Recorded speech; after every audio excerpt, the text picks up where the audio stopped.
Hi, hello, welcome to Spell Day. We're covering spell every single day of the year from the 5e PHB +3. Those +2 spells are homebrew spells. We're a +2 at the moment. You got a back in playlist to find them, and today's spell is True Resurrection.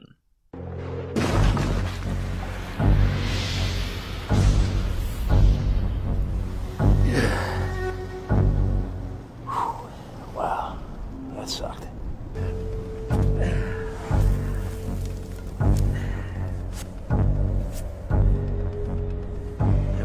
Fuck out of here.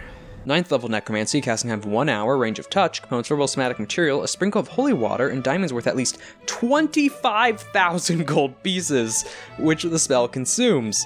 Duration instantaneous. You touch a creature that has been dead for no longer than 200 years, and that died for any reason except old age. If the creature's soul is free and willing, the creature is restored to life with all its hit points. The spell closes all wounds, neutralizes any poison, cures all diseases, and lifts any curses affecting the creature when it died. The spell replaces damaged or missing organs and limbs. If the creature was undead, it is restored to its non-undead form.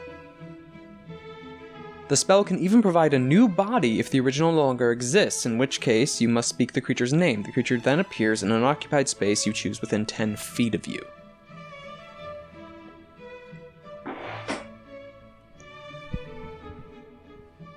Wow. Wow. Oh, that's expensive. Okay, the penultimate resurrection spell. Is it penultimate?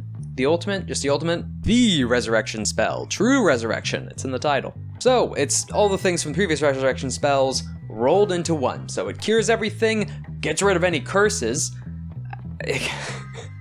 And this one can even target undead or previously undead and bring them back to life. As in, not just animated again, they are proper living again. You can cure Strahd.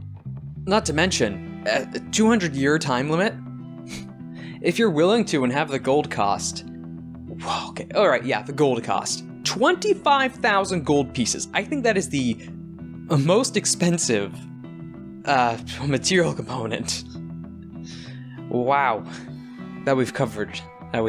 Man, 25,000.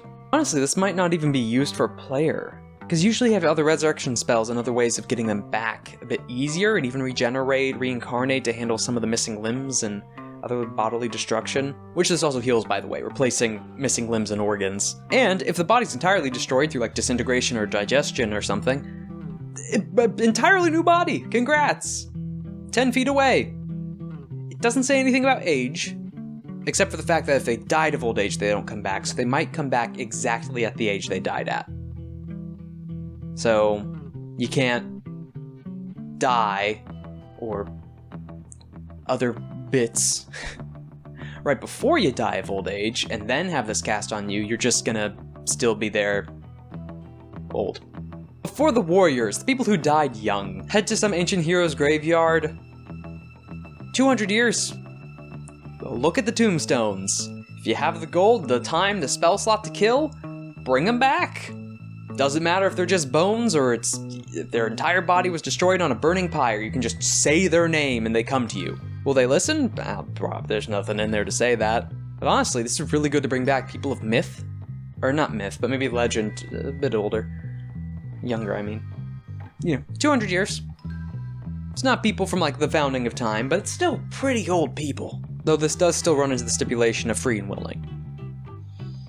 So that warrior's afterlife, they might not want to come back. But no, back, no flaws, maybe new body, cures undeath, 200-year limit. It's all so good. That material component really hurts. This is an out-of-combat spell, casting time of an hour, touch. It needs to be free and willing, so you can't use this on enemies. Restored with all their hit points, no downside, no minuses that you need to work off through long rests. It's just good. It's true resurrection. They're back. Even people who have been dead for nearly 200 years.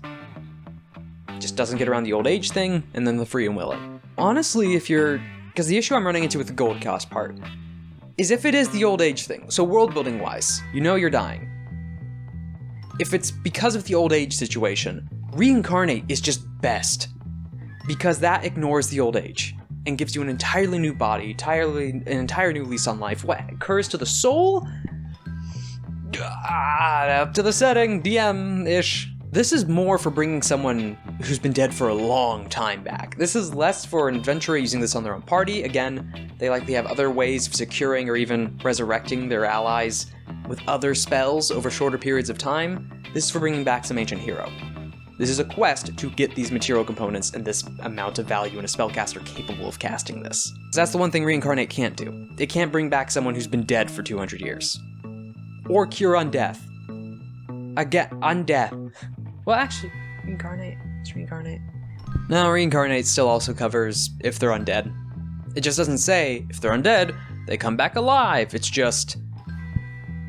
It can still affect undead targets, and they just have a new body. So that kind of goes with the stipulation of that other new body's alive. So again, with this one, you're doing that cost, that level, to bring someone who's been dead for a long time back. That's what you're aiming for. Or in the case of a party, the body's entirely obliterated. Like, disintegrate. It's probably up there. That's probably the situation you would be casting this on a party member. So you've got 2, when almost every other resurrection spell either does some portion of it better or easier and cheaper, way cheaper. So in the hands of a party, not the best. In the hands of NPCs, this is even more expensive than Teleportation Circle, but resources are resources, that just varies. And then there's also the usual thing of the free and willing, which always comes into question with any resurrection spell. Angel Tainted. 6 out of 10.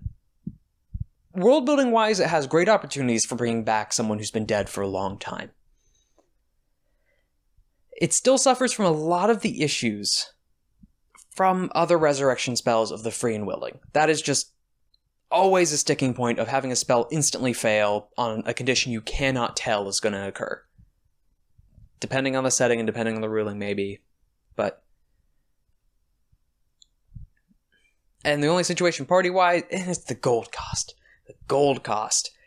Situations party-wise when you would be using this is if a party member has been disintegrated or you can't get the body back. Which, by the way, the body has to be destroyed. Irrecoverable. Limiting it a bit further. And yeah, Cures on Death, Reincarnate does that as well. For a lower level and a lower cost than this. 6 out of 10.